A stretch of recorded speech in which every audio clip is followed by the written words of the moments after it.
Fifth law है गे लुसाक्स law of gaseous volume. सिर्फ यही एक लॉ है जो गैसों के लिए है, जो आपने लॉ पढ़े हैं इसमें अभी।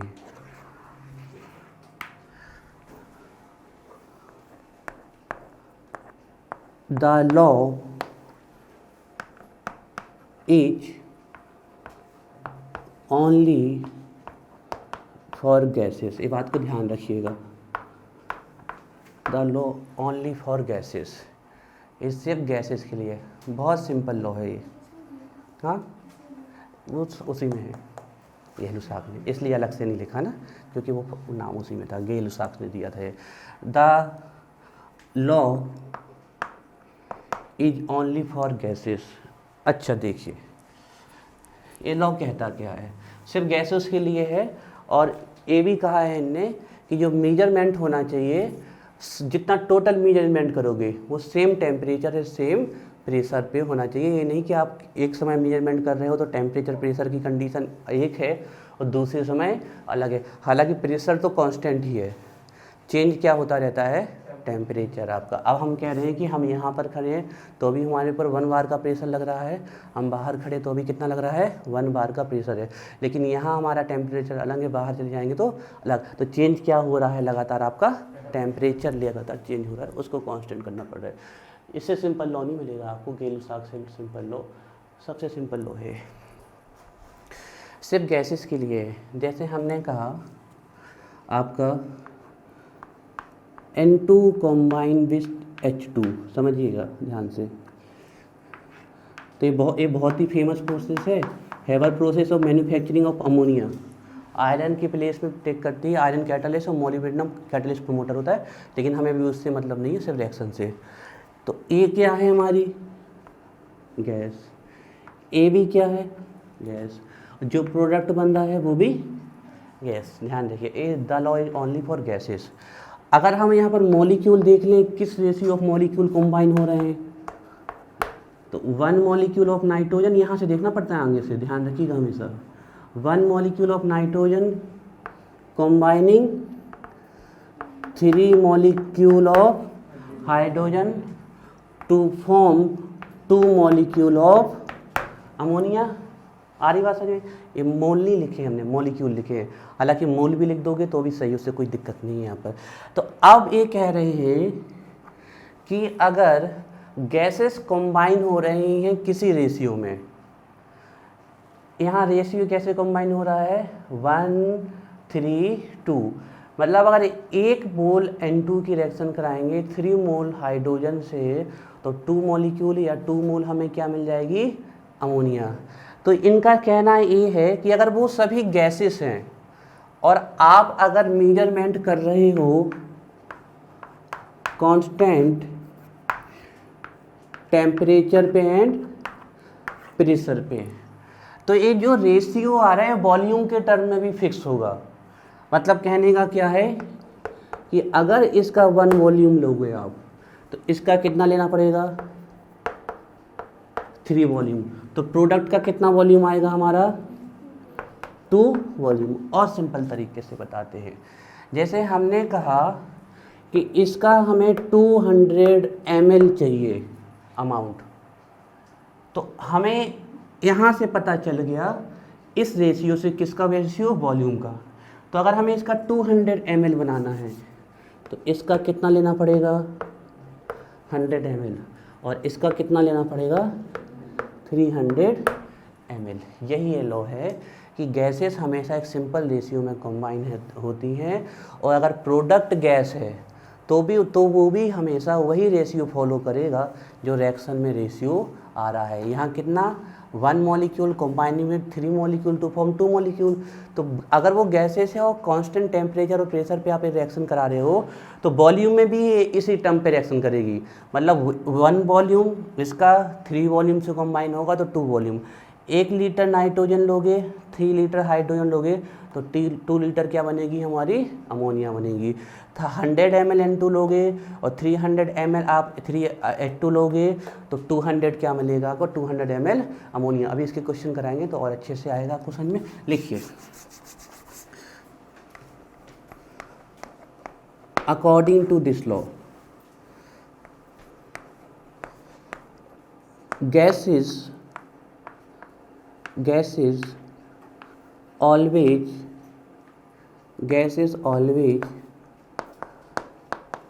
combine with each other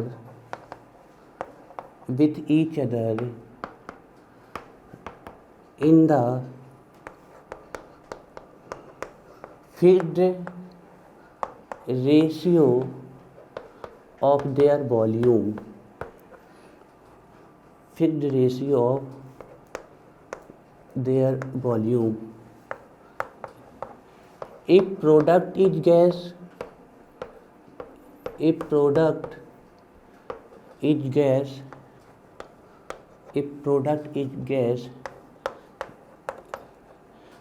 also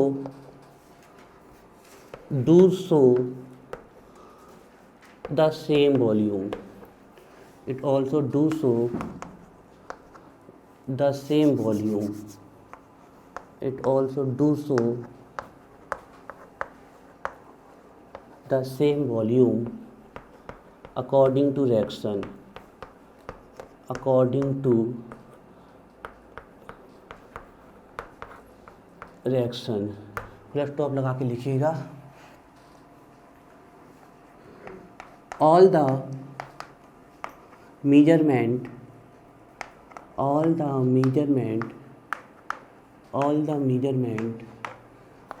done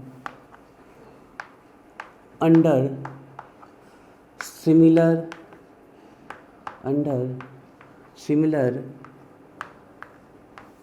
condition of temperature and pressure. All the measurement done under similar condition of temperature and pressure. Gases always combine with each other in the fixed ratio of their volume. If product is gas, it also do so the same volume according to reaction. All the measurement done under similar conditions of temperature and pressure. देखिए यहाँ पर ध्यान से, gases always combine in fix ratio of their volume. अब इसका मतलब क्या है, इसका मतलब फिक्स है कि अगर आप नाइट्रोजन और हाइड्रोजन की रिएक्शन कराओगे इस वॉल्यूम में तो हमेशा कितने मोल अमोनिया बनेंगे, 2 मोल। मान लीजिए अगर हम इसको दुगना कर दें, मतलब 2 6 तो ए भी कितना हो जाएगा 4। ये वॉल्यूम अगर प्रोडक्ट गैस है तो वो भी डू सो करेगा सेम वॉल्यूम को फॉलो अकॉर्डिंग टू रिएक्शन। और इस रिएक्शन के अकॉर्डिंग अगर 1 volume nitrogen 3 volume hydrogen react करेंगे तो 2 वॉल्यूम क्या आएगा, अमोनिया। तो अगर 1 लीटर ये करेगा तो पक्का इसके कितने चाहिए, 3 लीटर। तो प्रोडक्ट कितना आएगा, 2 लीटर। अगर ये 100 ml करेगा तो ये 300 ml या 200। अगर ये 200 ml करेगा, डबल कर दो तो ये 600 ml और ये 400 ml। देखो लैंग्वेज में क्या लिखा हुआ, gases always combine with each other in the fixed ratio of their volume. Fix ratio में कॉम्बाइन हो रही है, 1:3:2। डबल करेंगे तो 2:6:4, ट्रिपल करेंगे तो 3:9:6। बात समझ में आ रही है ना, मल्टीप्लाई करते जाओ। तो gases always combine with each other in the fix ratio of their volume. If product is gas, अगर ये भी गैस है तब इट ऑल्सो डू सो, उसी चीज को डू सो करता है, रखता है अपने पास। It also do so the same volume, किसके अकॉर्डिंग पर, रिएक्शन के अकॉर्डिंग। और पूरा मेजरमेंट किस में जाना चाहिए, एक ही कंडीशन टेम्परेचर की होनी चाहिए और एक ही प्रेशर। मतलब टेम्परेचर और प्रेशर को हमें पूरी रिएक्शन के लिए क्या रखना पड़ेगा, फिक्स्ड रखना पड़ेगा, कांस्टेंट रखना पड़ेगा। लिखिए इस एग्जाम्पल को फास्ट। आयुष का आपको समझ में नहीं आया, पक्का नोट करिए।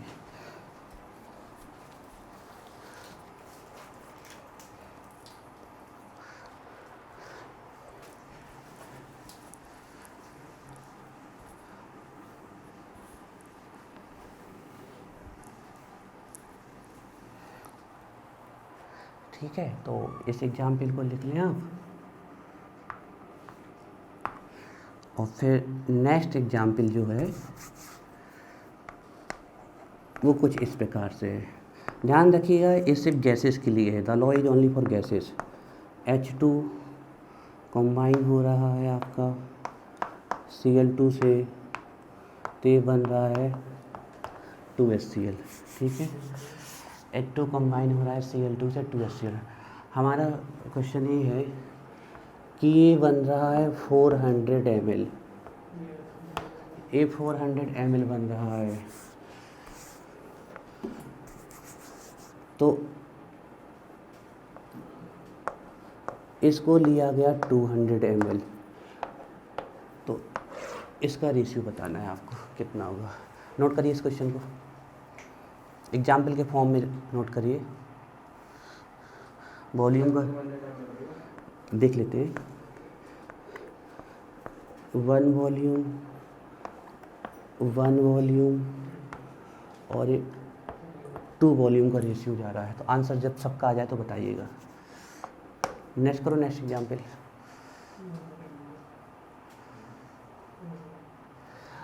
तो 1 1 2 देता है, तो 100 देगा 200, तो 200 200 क्या देगा। अब आप लोग कहोगे सर ये बच्चों वाले क्वेश्चन दे रहे हैं आप हमें, बढ़ाते हैं स्टैंडर्ड थोड़ा सा, है ना। पहले धीरे धीरे आंसर हो गया 200 ml। ठीक है, चलिए, इन लोगों ही ऐसा है। हाँ सर, फेरस सल्फेट का जो सॉल्यूशन होता है, हाँ सर कंबस्टिबल होता है? नहीं, अगर वहाँ से फेरस सल्फेट सोल्यूशन कंबस्टिबल नहीं हो सकता। अगर वहाँ पर कोई गैस रिलीज हो रही है, मान लीजिए हाइड्रोजन गैस रिलीज, हाँ, तो वो कंबस्टिबल है। तो वो आग, अब सोडियम आग क्यों पकड़ता है, क्योंकि सोडियम जब पानी में डालते हो तो वाटर से H2 रिलीज कर देता है, और जब सोडियम पानी से ऐड करता है तो H2 रिलीज होती है, और उसी समय हीट रिलीज होती है, तो वो H2 गैस जलने लगती है। तो फेरस सल्फेट कंबस्टिबल नहीं है। अगर कोई गैस रिलीज हो रही है तो वो आग पकड़ लेगी, वो कंबस्टिबल है। और पक्का है अगर आग पकड़ रहा है वो, तो रिएक्शन एक्जोथर्मिक है, वहाँ पर क्या प्रोड्यूस हो रही है, हीट। एक क्वेश्चन और देखो, एक नहीं अभी कई देंगे, नोट करो। CH4 plus 2O2 home CO2 and 2H2O। ठीक है, तो हम बता देते हैं आपको। अच्छा, यहाँ लिख लो ना, एक गैस है, ये भी गैस है और ये भी गैस है। ठीक है, ये गैस है, एक गैस है, ये भी गैस है। हालांकि ये वेपर के फॉर्म में आता है तो ये भी गैस है, लेकिन हम आपको क्वेश्चन में फंसाने के लिए इसको लिक्विड लिख रहे हैं। ठीक है, हमने यहाँ लिख दिया इसका 2 लीटर वाटर का। तो क्या इसके वॉल्यूम से आप इनका वॉल्यूम बता सकते हो? बता सकते हो है उसका? अभी तो बता रहे थे ना हम, तो अब बता सकते हैं इसके वॉल्यूम से क्या हम इनका वॉल्यूम बता पाएंगे? किस वॉल्यूम में रिएक्ट करेंगे? नहीं बता पाएंगे। रीजन, ये लॉ सिर्फ किसके लिए है? गैसेस ही वॉल्यूम फॉलो करेंगे, लिक्विड वो वॉल्यूम फॉलो नहीं करेगा, ध्यान रखिएगा। तो अब जैसे हमने कहा कि हम यहाँ से लिखें इसका 1 वॉल्यूम कंबाइन होगा, तो पक्का है कितना वॉल्यूम मिलेगा इसका? 2 वॉल्यूम। और इसका कितना? 1 वॉल्यूम गैस के टर्म में। लेकिन इस रेशियो को हम फिक्स नहीं कर सकते कि ये इतना ही आएगा। तो फिर से हम जैसे मान लीजिए कि इसका 1 लीटर कंबाइन हो रहा है, तो पक्का रिएक्शन के लिए कितना चाहिए? 2 लीटर। तो हमें कितनी मिलेगी? 1 लीटर। इसको करिए और फिर अब हम आपको देते हैं फाइनली एक स्टैंडर्ड क्वेश्चन। ठीक है,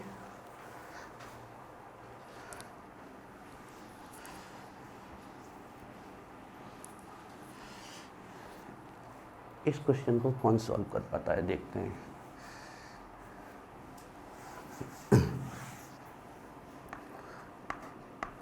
क्वेश्चन है आपका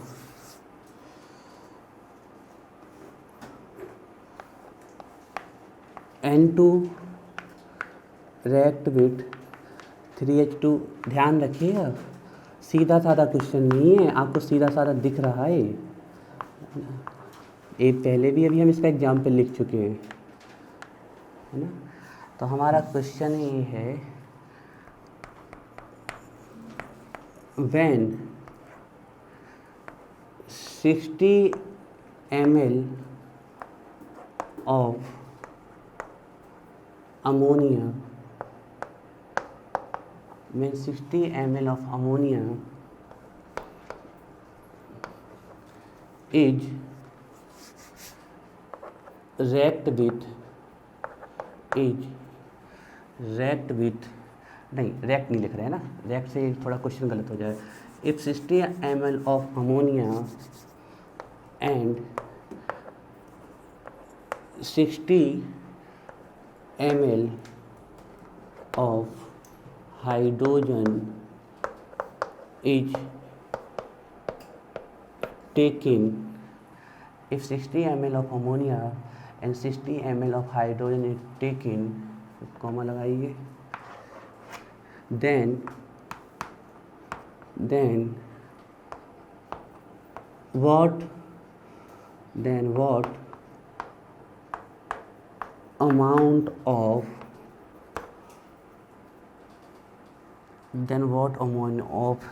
एक चीज़ और थोड़ा सा हम यहाँ गलत लिख गए, 60 ml ऑफ अमोनिया, हो सकता है इससे भी 60 ml ऑफ अमोनिया की जगह पर लिख लो 60 ml ऑफ नाइट्रोजन, लैंग्वेज को सही कर लो, 60 ml of nitrogen not ammonia.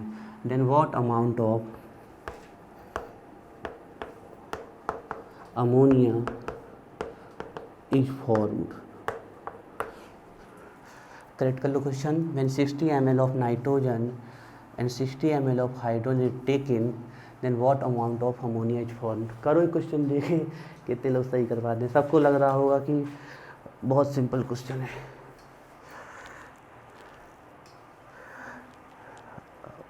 कुछ का तो आंसर भी आ गया होगा, आ गया ना, बोल दो प्रणव आंसर। हाँ शाबाश, इस सबका यही आ गया क्या, 120। कर लो पहले सब सॉल्व, अपना पूरा दिमाग लगा लो। मैंने बताया ना, ये जितना सीधा क्वेश्चन दिखता उतना सीधा है नहीं है।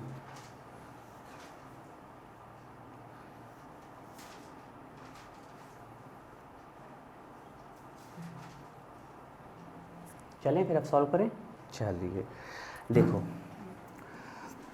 इसका कितना अमाउंट हमें दिया है गिवन,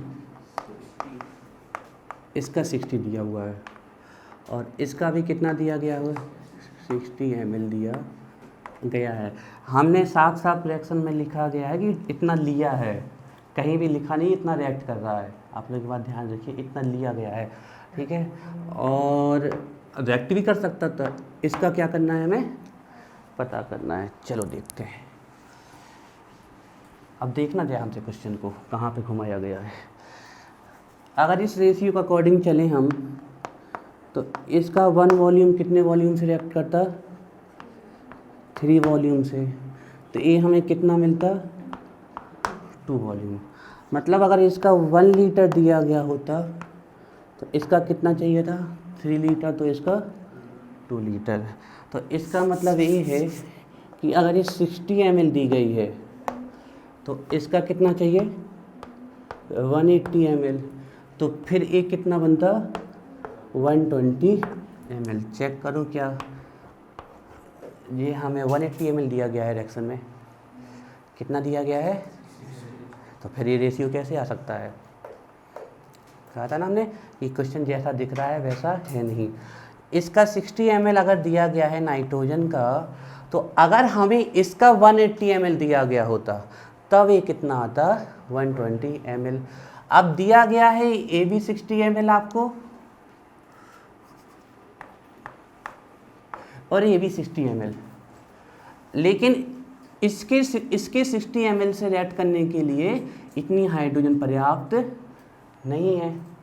तो अब हम चेक कर लें कि अगर यहाँ रेशियो चल रहा है आपका 1:3 का, तो इसका 60 ml है तो हमें इसका कितना चाहिए 180 ml।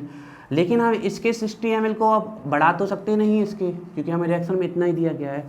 तो हम एक चीज़ चेक करें कि इसका 60 ml दिया गया है हमें, ये बिल्कुल फिक्स है, ये हमें गिवन नहीं है, इसका 60 ml हमें दिया गया है। अब हम चल रहे हैं अपने अकॉर्डिंग टू टारगेट। इसका 60 ml दिया गया है हमें, तो हमारा ये सिर्फ कितने ml नाइट्रोजन से रिएक्ट करेगा? 20 ml। बात सही है? 20 ml से करेगा ना।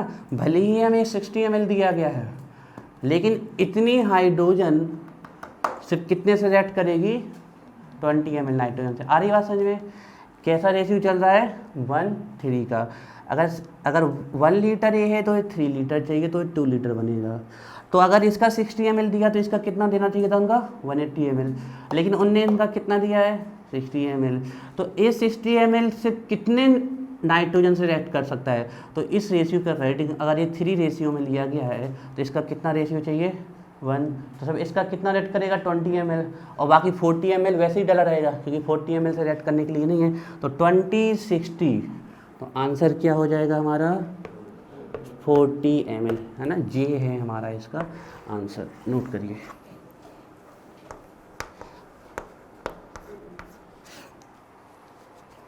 नोट करिए।